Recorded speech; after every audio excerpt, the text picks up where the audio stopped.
over pi is pretty big. Cube root of that should be bigger than 1. Okay? And then something to the right of this number. 6. So if you didn't know that this was 5.4, I would just do like 500. Because 500 divided by pi, take the cube root, is definitely smaller than 500. So I could just use that, right?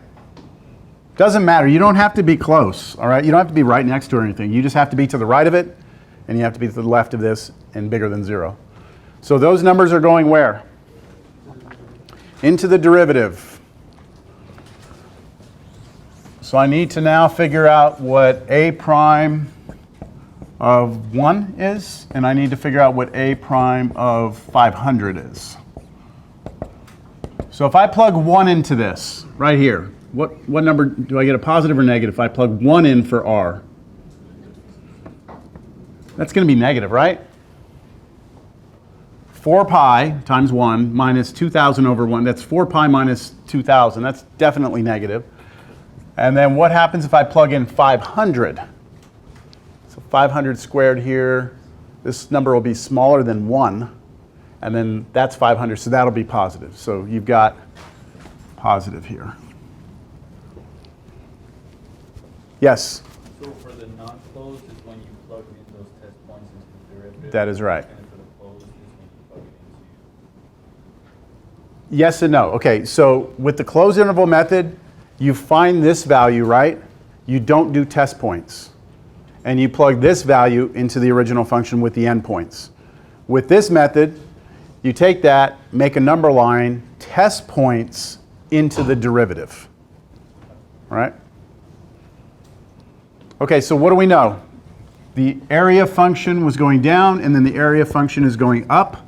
So we have found the minimum value, right? We have found the radius that we need to make this can to have a minimum surface area. Yes? If we had a situation where both area functions are going down? You wouldn't. If you were ever doing a problem in a class and you had down, down, something is wrong. Because we should have a minimum surface area, right? All right, so here's what I can say. We have minimum surface area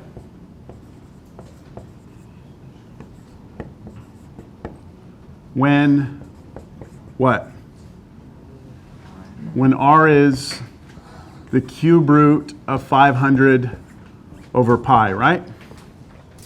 That's what my radius needs to be. Now, the question was, find the dimensions of the can, right? Find the dimensions of the can. So far, I know what the radius has to be. What do I still have to determine? The height. Okay, so where did we have a formula that had height in it? Where did we had it way back in the constraint? It was what? It was 1,000 over pi r squared. That's what it was. So now what I do is I have to take this and plug that in here for r. So watch me do that. 1,000 over pi times this thing squared, right? Not cubed, squared. So isn't that going to be 500 over pi raised to the... So if I take that and I square that, right? Then what's the power on this? What's the power on 500 over pi? What is it? 2/3.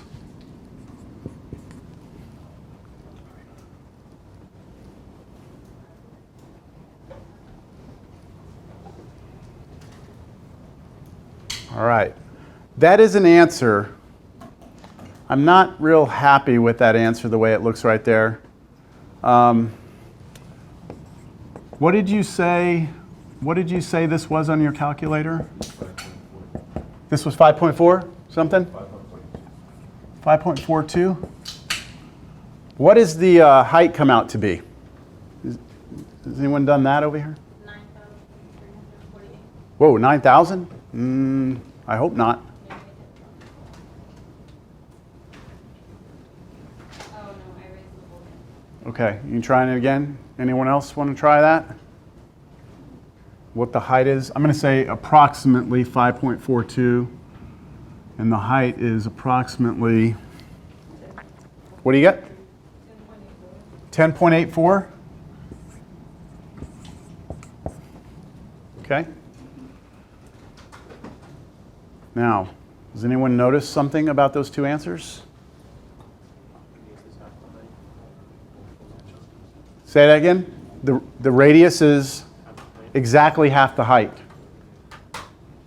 It's half the height, which means that when I build this can, whatever my height is, I want my radius to be half of that, which means the diameter is what? If the radius is half of this, then the diameter of this is also the height. Which means that the optimal way to build this can is to make your height and diameter of the can exactly the same. If you do that, then you will use the least amount of surface area.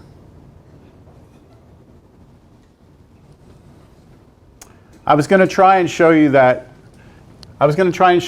this is actually twice this algebraically, but I was afraid to do it, but I'm going to do it anyway. Okay, so watch.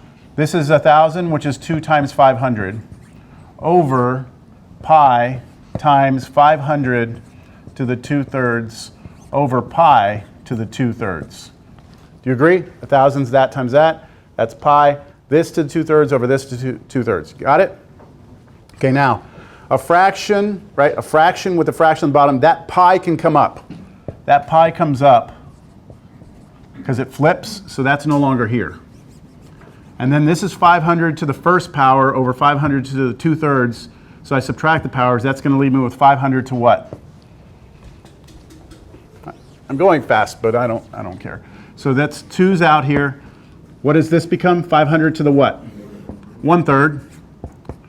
And then when I do this pi and that pi, that's to the 1. So I do 2/3 minus 1. That's pi to the negative 1/3, right? Now what I'll do is I will leave the 2 out front, and then this right here is on top, and then this one I'm going to drop down, and they're both to the 1/3, right? That's the radius. The height is twice the radius. You'll see it?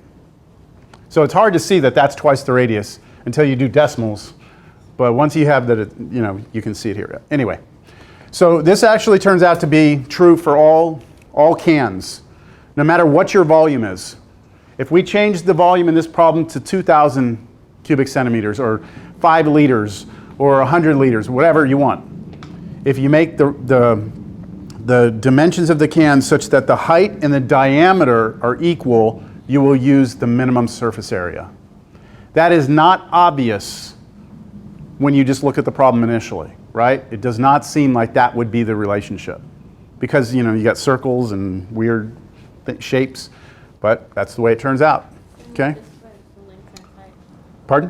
It ended up being like the same thing. It's almost like a square. Yes, exactly.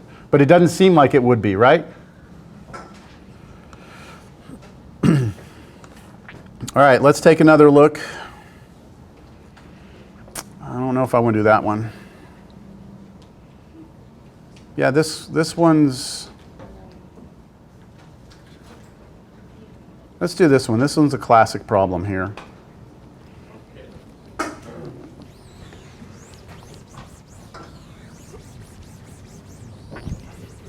How are we doing on time? 30 minutes?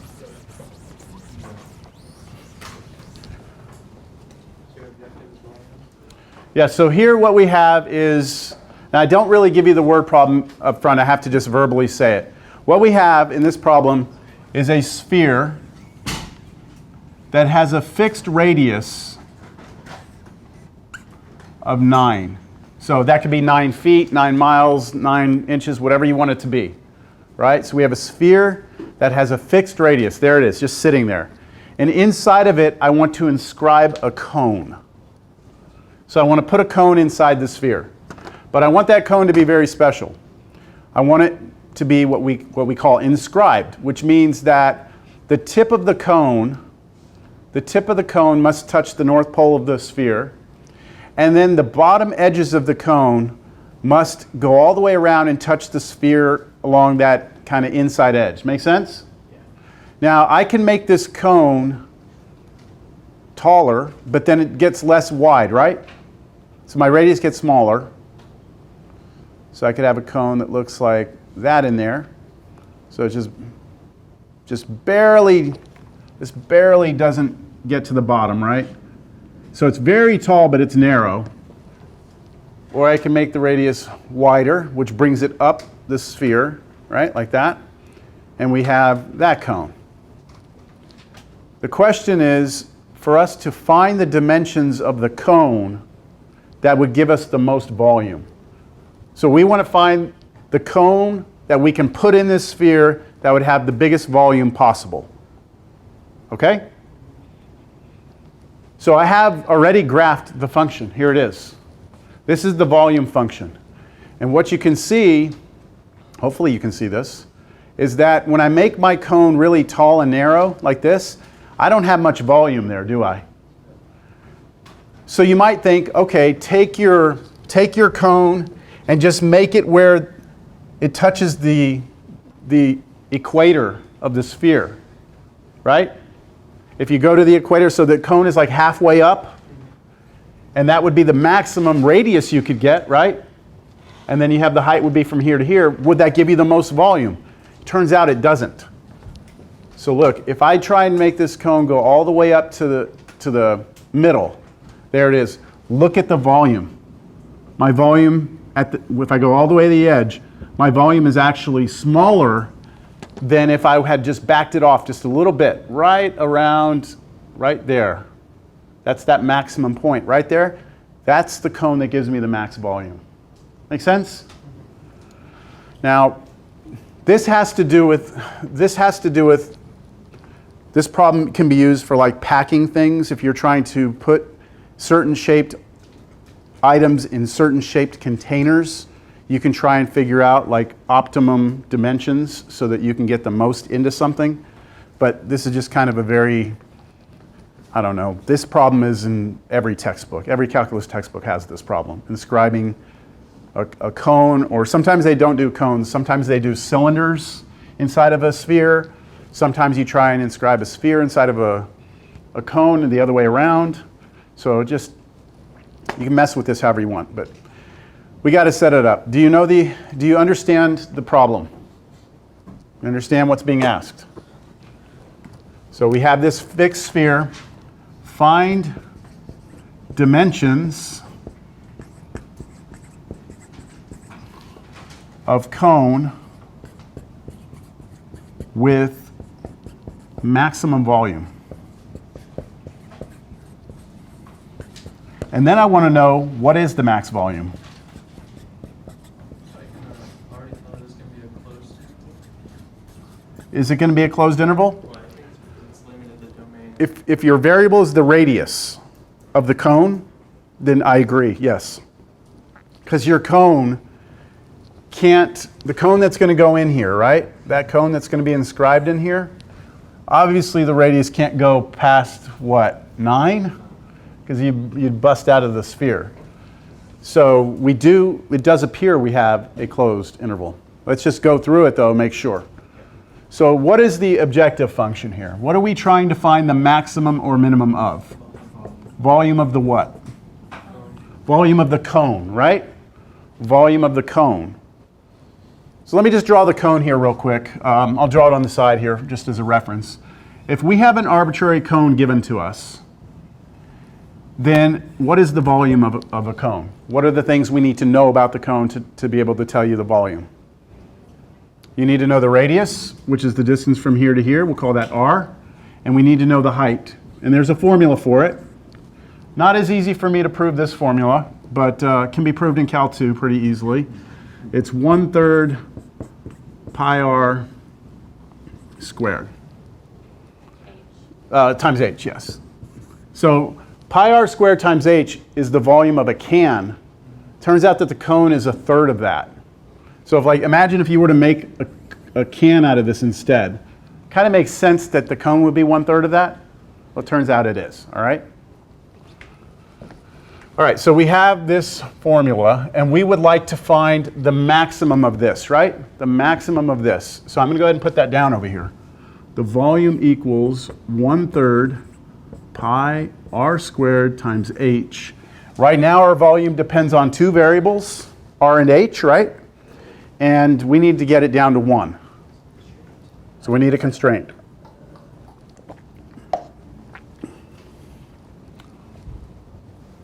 So what is our constraint?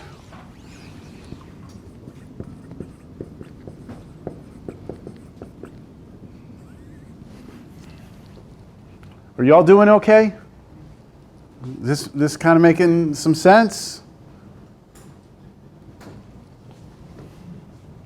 This constraint's not obvious. It's not like the other problems where you have like the perimeter, you know, and it was 100, or the area had to be 400, or the can had to be 1 liter. This restriction is not as obvious as the other one.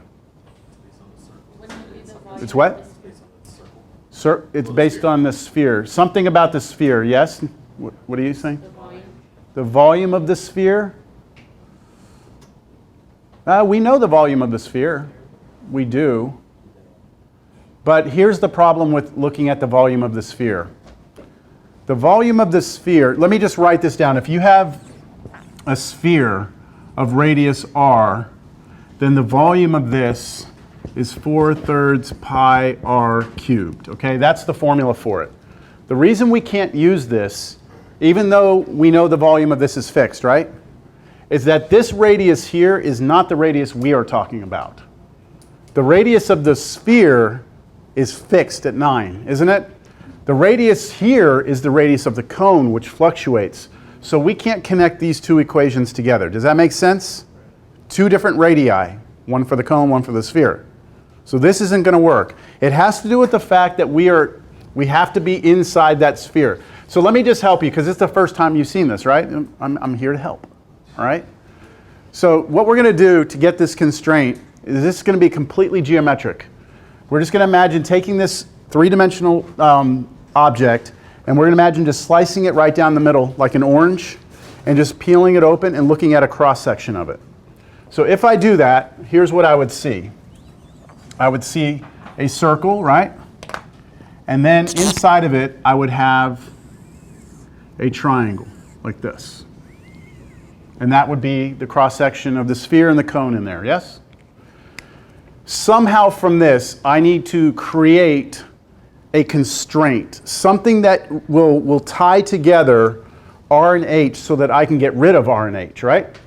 Or get rid of either R or H, or replace. So now I'm going to start doing some geometry. Here's the center of the circle, right? I know that, let me draw something in here. If I draw a straight line down like this to here, I know that that creates a right triangle right there, yes? Okay. What else do I know here? Oh, this distance from here to here is what for us? That's the radius of the cone. That's little r, right? So there it is in my picture. What else do we have here? How about the distance from here down all the way to here? What's that? That's our h, right? So I've got little r and little h from this formula are now in my picture, right? But I don't have a relationship between the two yet. I don't have a way to connect them together. I need some sort of equation. I know a lot of you are looking at this and saying, okay, h squared plus r squared equals, yeah, but what's that, right?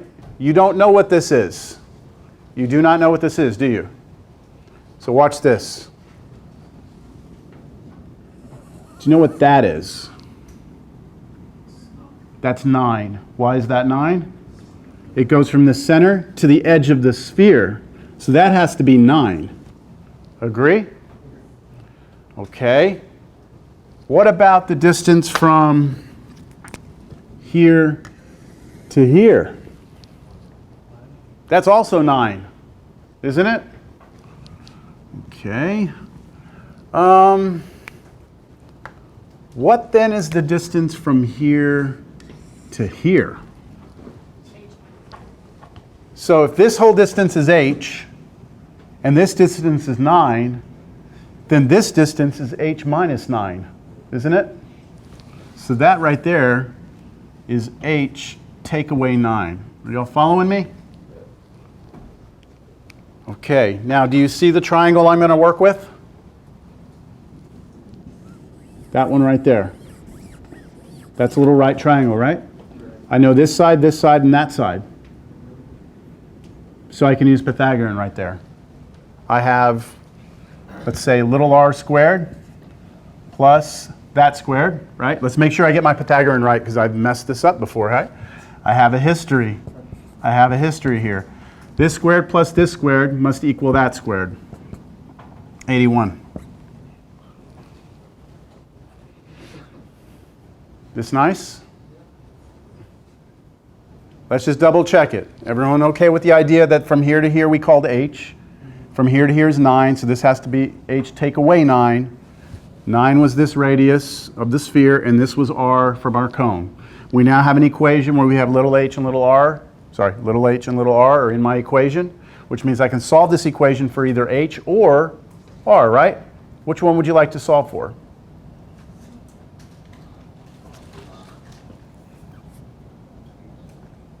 Check out our formula.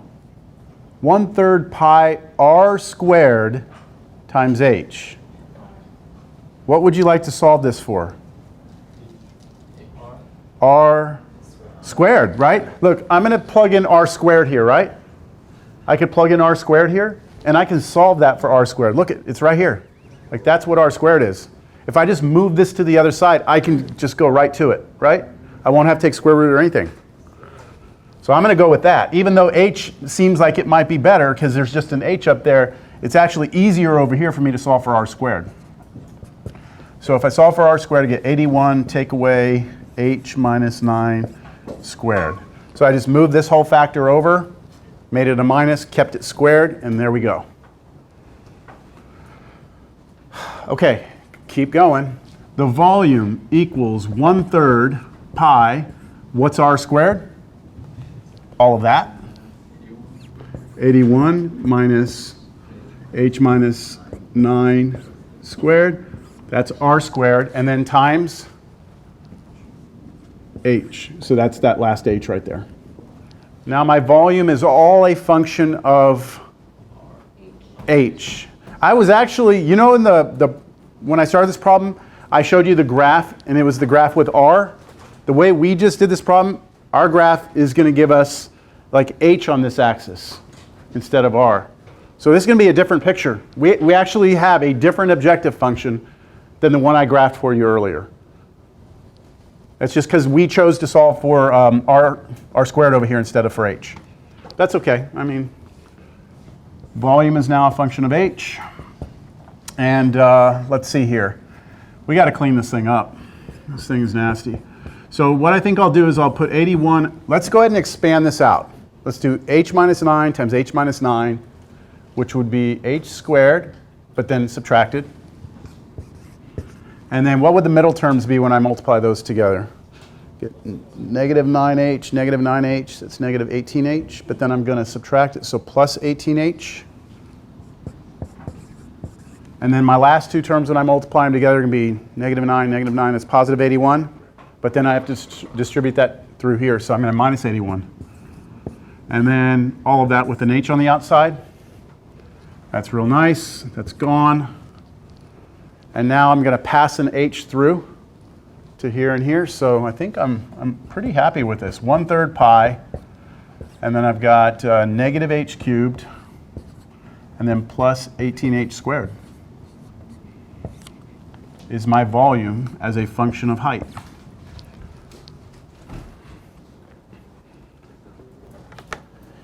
Well, let's talk about what method I'm going to use for this, okay? Because you had mentioned a closed interval earlier, right, with r. Can we still say the same thing with h? Do we have a closed interval here for h? What's the smallest h could be?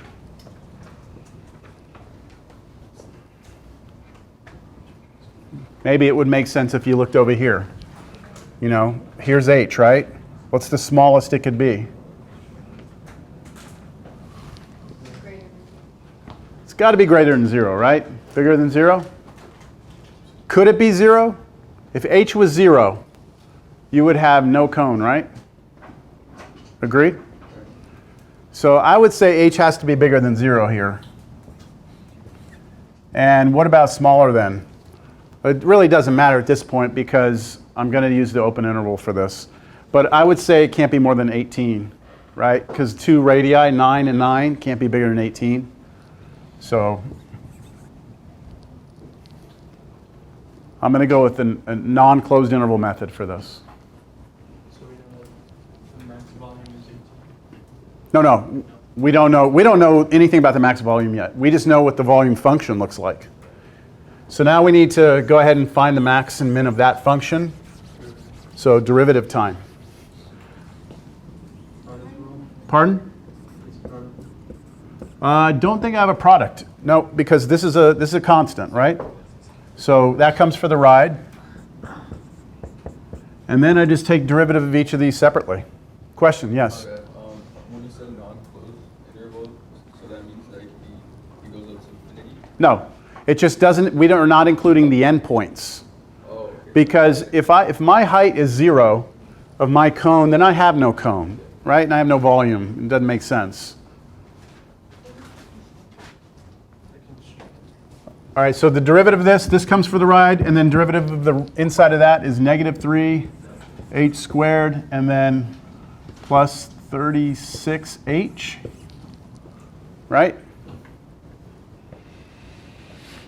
And now I set that to 0.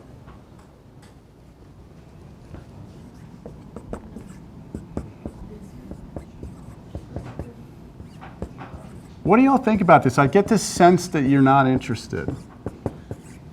I mean, not like I take offense to it or anything, but is this does this just seem way out there, like too far out there, or y'all just curious? I mean, this is actually the most useful part of everything we're doing, because I mean, that's where a company would like to have you be able to take their problem that they're having issues with and try and find an optimum solution for them, you know? And if you just know a little bit of calculus, you can do it. All right, so let's keep going here. I set that to 0, right? So I'm going to divide both sides by 1/3 pi, so it's gone. So I'm really just setting this equal to 0, right? Just factor out a negative 3, h, and you'll be left with h minus 12, right? This something is off. Oh no, because it's height, not, sorry.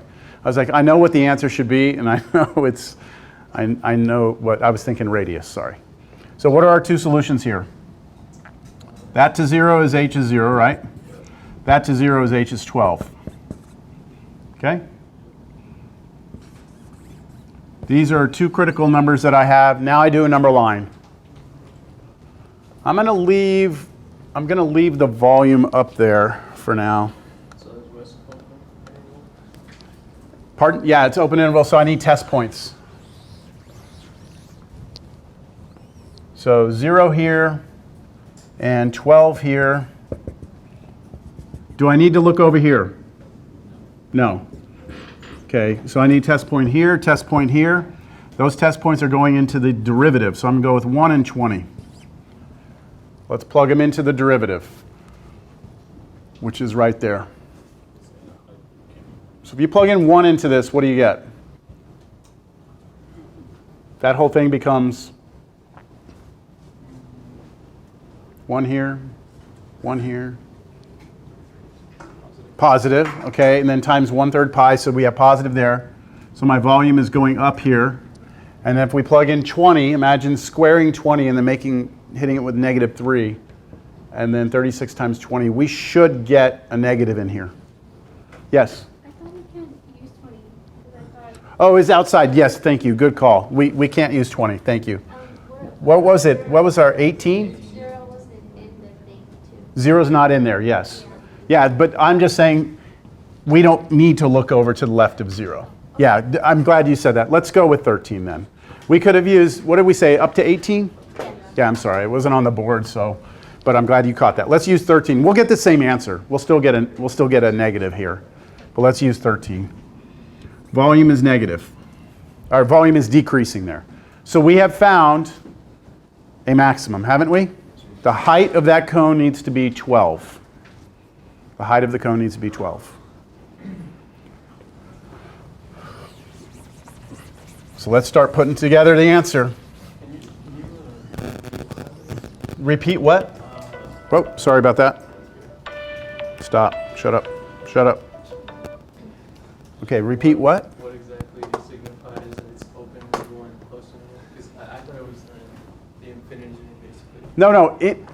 Open intervals are anything that's not closed. If you include the endpoints, if the endpoints are included, it's closed. If you have a parenthesis at all, it's open. Does that make sense? Doesn't matter if it goes from 0 to 18.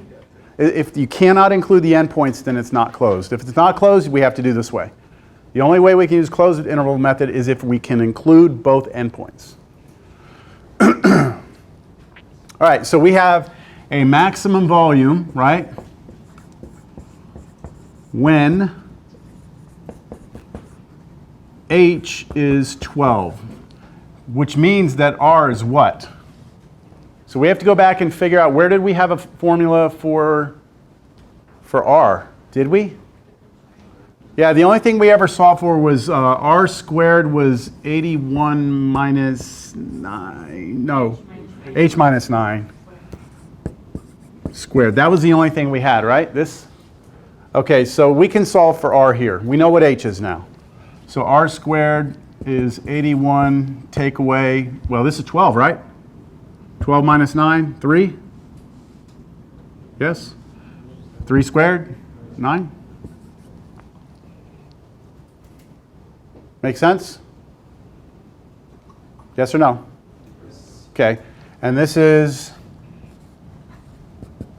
72. So R should be plus or minus root 72, which is what? 6 point what? 8.48. Oh, 8.48. 8.48. I'm not using the negative. When I did the square root, not using negative because the radius has to be positive. Last question. I know the dimensions, don't I? Cone needs to have a radius of 8.48, has to have a height of 12. What is the volume going to be? Because I did ask in the question, find the dimensions of the cone with the max volume and what is the max volume. So now you have to take that R and that H and go back into this formula for volume and crank out the volume. So the final answer here would be volume equals 1/3 pi times R squared, which was 72, times H, which was 12. Someone can get me that approximate answer as a decimal. And then we'll check it.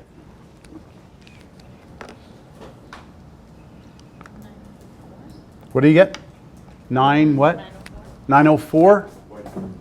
904.32. Okay. I'm going to erase all this so you can see the picture. I would like to graph this volume function, but I need someone to remind me what it was. So let me erase this first.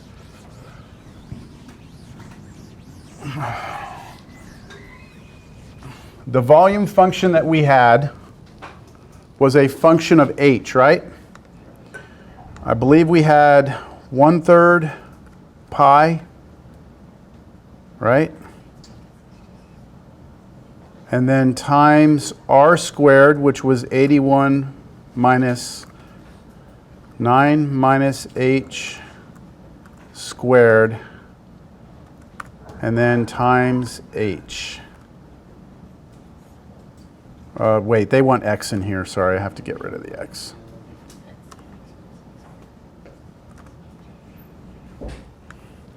What was our maximum volume? 900 something?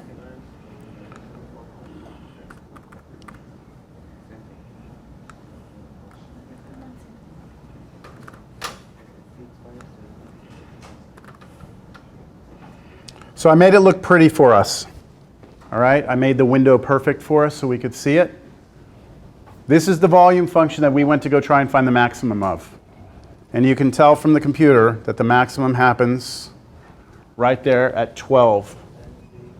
That's H. H is 12, and then 288 times pi. They actually give you the exact answer without decimals. So 288 times pi is probably 904.32-ish. No? It is, or no? 903.65. 903? No. So you're wrong. 904.77. Okay. The same thing.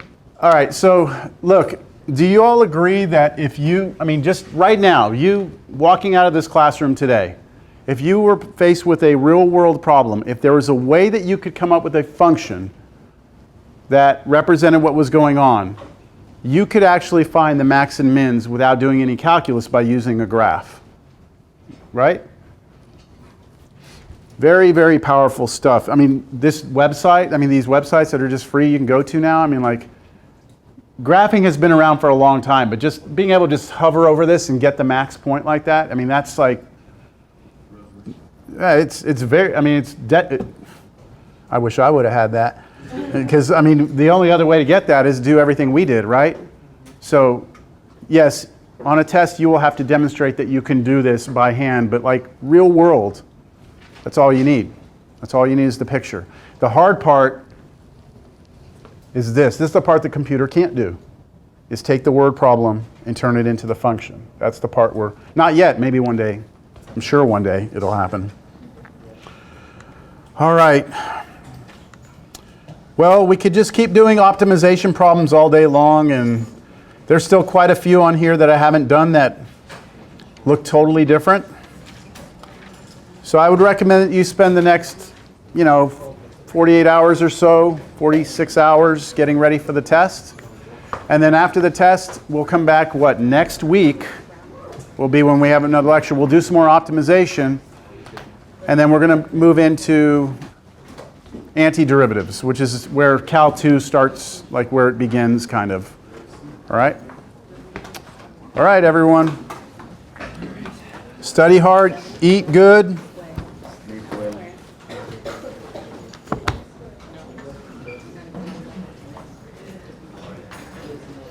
Let me go turn my camera off and I'll help you out. Get through here real quick. Oh, sorry. Excuse me. Oh, I have everyone's old quizzes. If anyone wants